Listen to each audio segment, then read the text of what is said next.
कामासुर के विकार का प्रभाव समस्त संसार में प्रसारित हो चुका है। एक और वहाँ देवराज इंद्र के कारण देवी अहिल्या का पतिव्रत धर्म भंग हुआ, तो दूसरी ओर वहाँ राक्षस राज रावण के कारण देवी वेदवती का तप।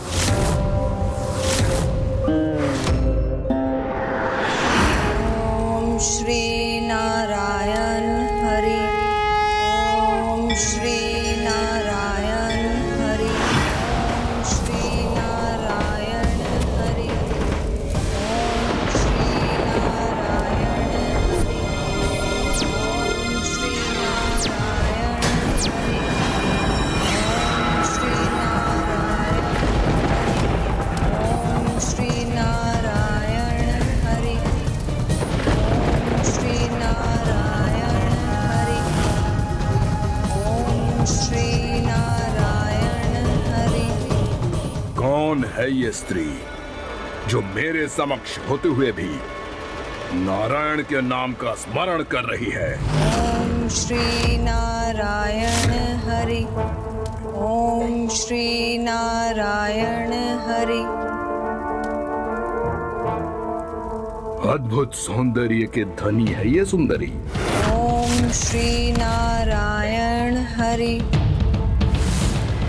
यहाँ तो अधिक प्रयास करने की आवश्यकता भी नहीं है मुझे, क्योंकि ये तो मेरे समान ही दुष्टता से भरा हुआ है। काम विकार तो इसमें पूर्व से ही है, मुझे तो मात्र उजागर भर ही करना है।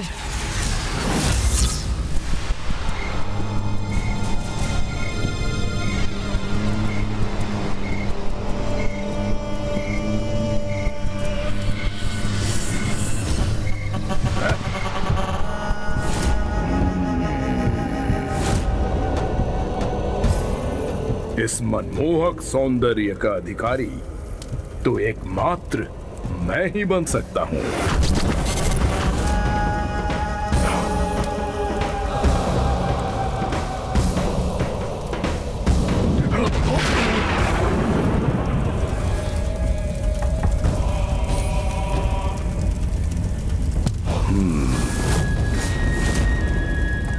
अद्भुत, अत्यंत अद्भुत। सुंदरी, क्यों नारायण के तप में अपने यौवन को इस वन में व्यर्थ कर रही हो? शांत करो अपनी इस तप की अग्नि को और निकट आकर मुझे त्रिलोक विजेता महाबलशाली लंकाधिपति राक्षस राज रावण को अपना स्पर्श करने दो।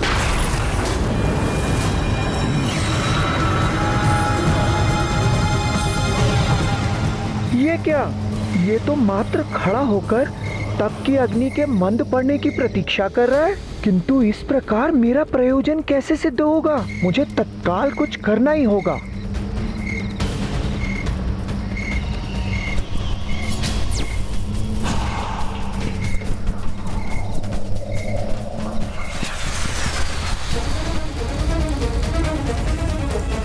तुम्हारी तप की अग्नि मेरी कामना की उस अग्नि से अधिक बलशाली नहीं, जो तुम्हें देखकर मेरे हृदय में उत्पन्न हुई है।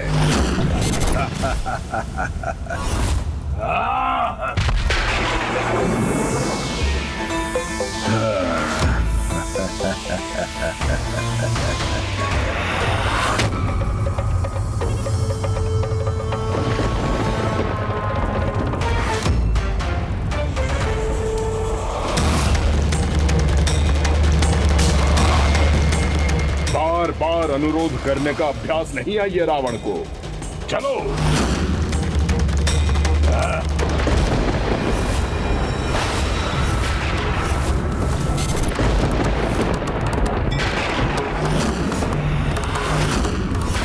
अब तुम्हारा ये व्यर्थ का तप भंग हुआ।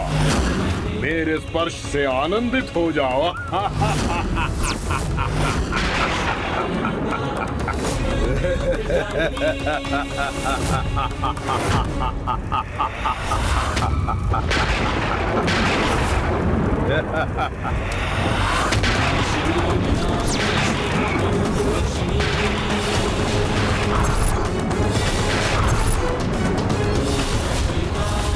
तो साहसी रावण सर्वप्रथम मेरे तप को भंग किया तुमने, फिर मेरे केश का स्पर्श कर मुझे अपवित्र कर दिया।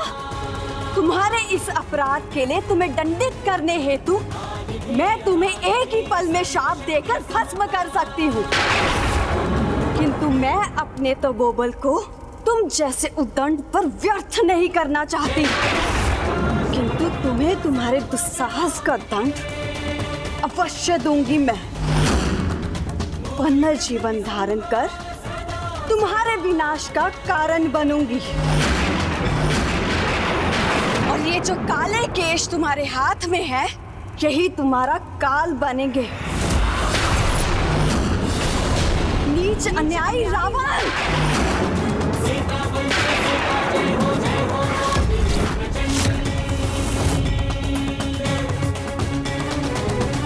ओम श्री नारायण हरि।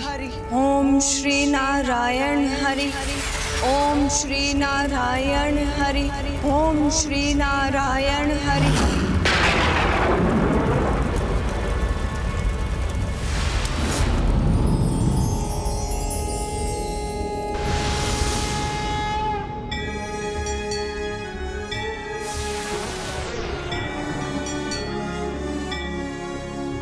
पुनर्जीवन धारण कर तुम्हारे विनाश का कारण बनूंगी। और ये जो काले केश तुम्हारे हाथ में है, यही तुम्हारा काल बनेंगे। नीच अन्यायी रावण! नीच अन्यायी रावण! इस प्रकार देवी वेदवती अपने देह और प्राण दोनों खोने पर विवश हो गई, किंतु रावण को इसका दंड भविष्य में तब प्राप्त होगा जब देवी वेदवती देवी सीता के रूप में पुनः प्रकट होंगी। अर्थात प्रभु, राक्षस राज रावण के भीतर समाहित उन विकारों में अभी भी सुधार नहीं हुआ। उनके कारण माता वेदवती को अपना अस्तित्व ही मिटाना पड़ा। हाँ गणेश जी, किंतु इस घटना में रावण के साथ साथ कामासुर का भी उतना ही दोष है, जिसने स्वयं को देवताओं और दानवों तक ही सीमित नहीं रखा। उसने तो महातपस्वी ऋषि मुनियों को भी प्रभावित करना आरंभ कर दिया है, जिसके कारण माता वेदवती का ही नहीं, राज ऋषि विश्वामित्र जी का भी तप खंडित हुआ। वो तप जो ऋषिवर ब्रह्म ऋषि की उपाधि प्राप्त करने के लिए कर रहे थे। जहां एक और ऋषि वशिष्ठ के समान ब्रह्म ऋषि की उपाधि प्राप्त करने की इच्छा से ऋषि विश्वामित्र अटूट तपस्या में लीन थे, वहीं देवराज इंद्र और अन्य देवताओं के मन में शंका उत्पन्न हुई कि कहीं ऋषिवर को ब्रह्म ऋषि की उपाधि प्राप्त होने पर देवताओं की प्रतिष्ठा कम न हो जाए और किसी कारणवश देवता ऋषिवर के अपार क्रोध के भागी न बन जाएं। इसलिए उन्होंने स्वर्ग की अप्सरा देवी मेनका को उनका तप भंग करने के लिए भेज दिया।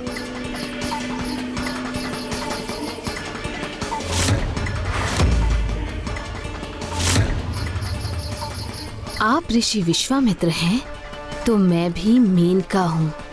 आपका तप तो मैं अवश्य भंग करूंगी। और देवी मेनका के इस प्रयास ने कामासुर को एक और अवसर प्रदान किया।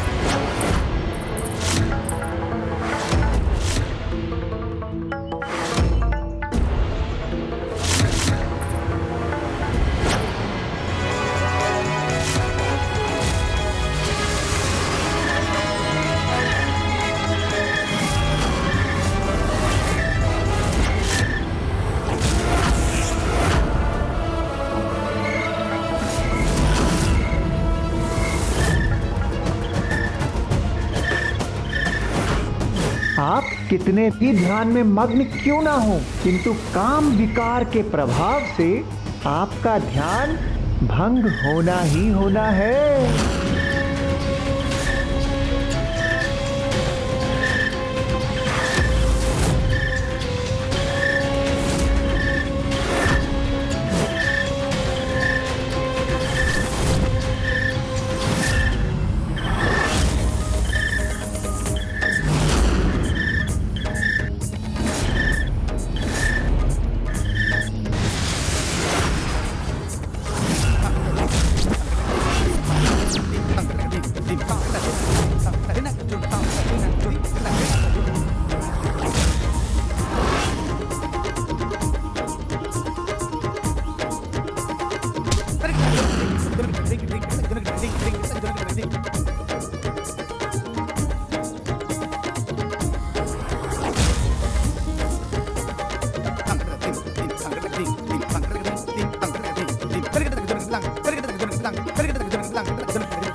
क्षण भर में ऐसे नष्ट हो जाती है ना।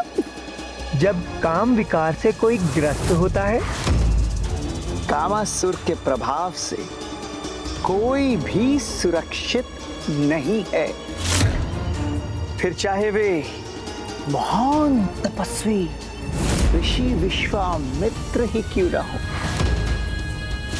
ऐसा ही है कामासुर के प्रभाव का परिणाम। वो जब चाहे तब बड़े बड़े ऋषियों के सहस्त्रों वर्षों के तप को भी क्षण भर में व्यर्थ कर सकता है। उसी समय कामासुर ने उन पर अपने विकार का प्रभाव कर दिया। प्रभु, इससे पूर्व की वो और दुष्टता करे, हमें इस कामासुर को रोकना ही होगा। किंतु उसे ढूंढेंगे हम कहाँ होगा वो? प्रभु, ये मुझे ज्ञात है। अंतरिक्ष में एक सुंदर स्थान पर उल्का पिंडों के समूह पर स्थित कामासुर ने अपने लोक का निर्माण किया है। उसका नाम है रतीतपुरम।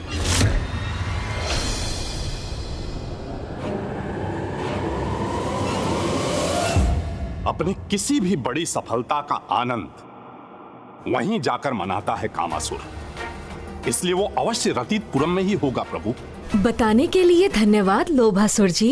प्रभु हेग्रीव स्वयं यहाँ प्रकट होकर हमें सचेत करने के लिए आपको कोटि कोटि धन्यवाद।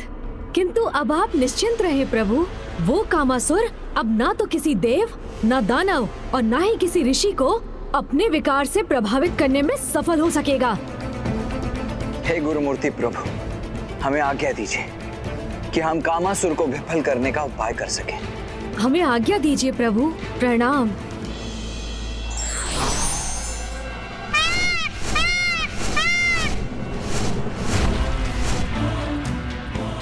आओ अनुज गणेश, हमें शीघ्रता करनी चाहिए, इसलिए तुम भी मेरे साथ ही चलो। मूषक जी, आपने मुझे यहाँ तक पहुँचाया, उसके लिए इतना श्रम किया, इसलिए अब आप कुछ समय विश्राम कीजिए। मयूर जी, अब हमें रतीतपुरम ले चलिए। मयूर जी, आगे बढ़िए।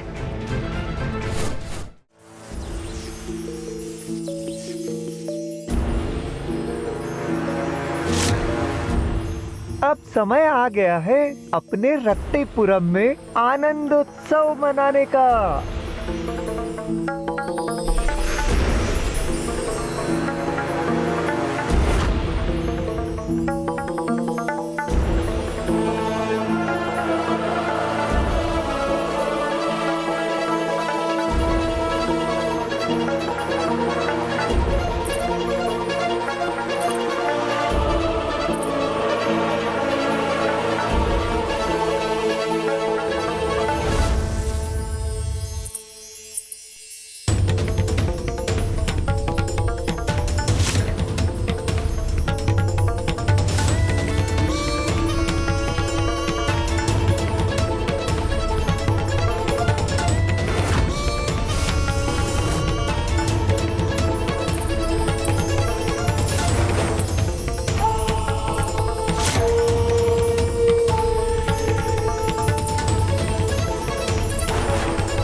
आज मेरे इस लोक में आनंदोत्सव का समय है।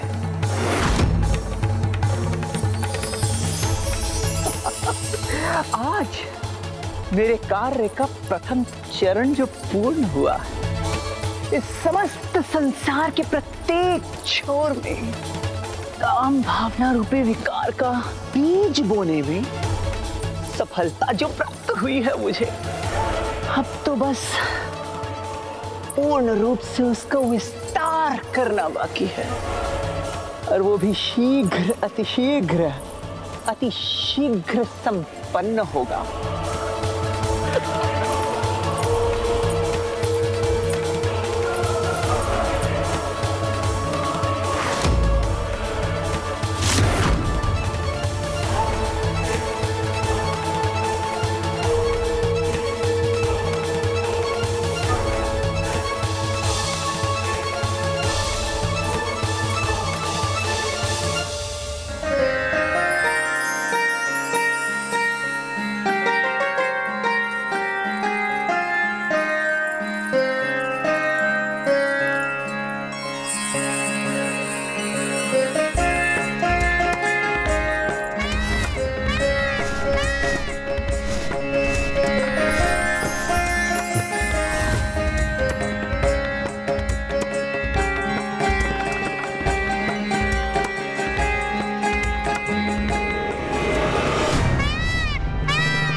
देखिए भैया वहाँ।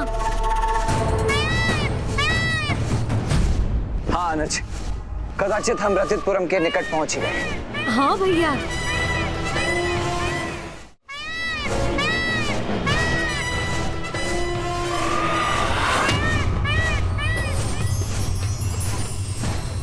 कैसा विचित्र स्थान है ये, जिसके चारों ओर ये इंद्रधनुष से प्रतीत होने वाले सतरंगी चक्र हैं।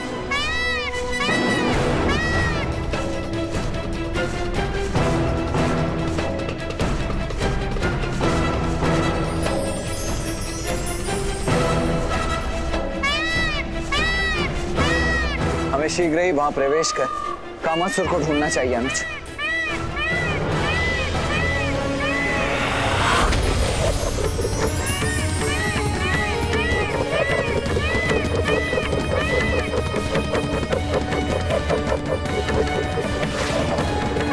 ये प्रकाश कण तो हम पर ही वार करने के लिए तैयार है।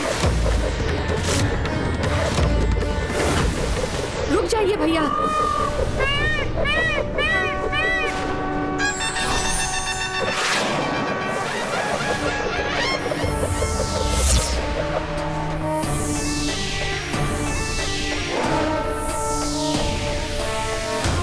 चलिए भैया आगे बढ़ते हैं। हाँ गणेश, किंतु अब मुझे भी इन प्रकाश चक्रों से सावधान रहना होगा।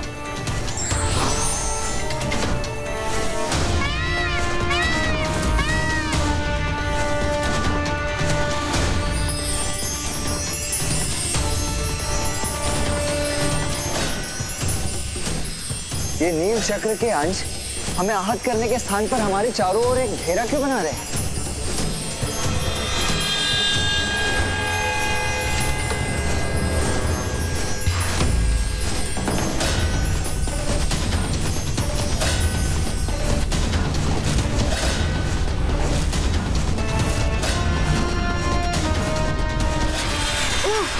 ये तो हमें रतितपुरम के प्रवेश स्थान से दूर ले आए। और प्रथम चक्र में जो रिक्तता तुमने उत्पन्न की थी वो तो पुनः भर गई अनुज, जिसके कारण हमारा मार्ग पूर्व की भांति ही बाधित हो गया है। मयूर जी,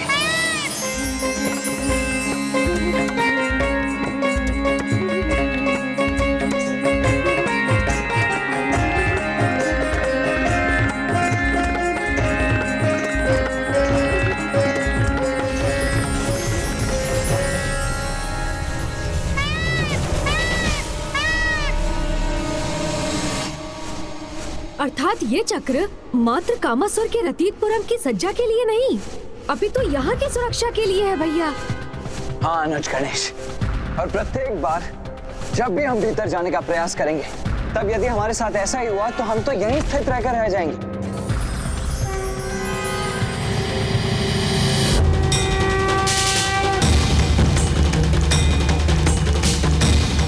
आप उचित कहते हैं भैया, ये हमें आगे नहीं जाने देंगे। यहाँ प्रवेश करने के लिए इनका कुछ तो उपाय करना ही होगा।